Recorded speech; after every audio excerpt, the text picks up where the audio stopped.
lap İbn Useyminin sözünü götürsək belə, bu sözün bizə aidiyyəti yoxdur. Niyə? İbn Useymin orada ayın izlənildiyi ölkələrdən danışır.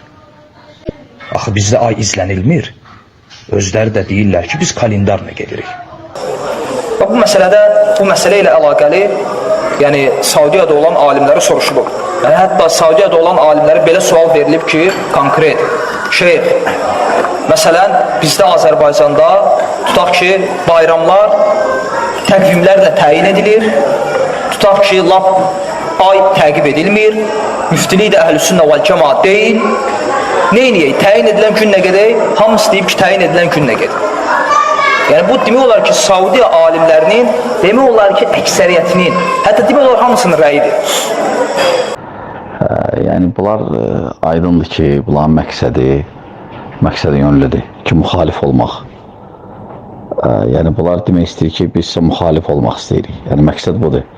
Heç də dəlil zad deyil. Çünki dəlillər, onlar gətirdiyi dəlillər, qardaşlar, və bu şey də incəliyi də birində, onlar gətirdiyi dəlillər qabaqda var idi da.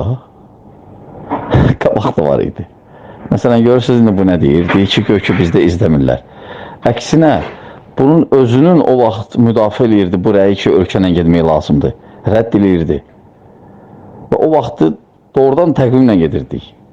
Amma elhamdülillah, indi rəsədxanaya istinad olunur və il-ildən də artıq gücləşir bu məsələ. Hətta mən sizə deyim ki, rəsədxana hətta izləsələr də, şahidlər də olsa və s. Bunlar yenə çalışacaqlar müxalif olmağa. Yenə qəbul eləməyəcəklər. Çünki buranın hakimiyyəsində problem var. Düzdür, belə açıq aydın bildirməsələr də özləri.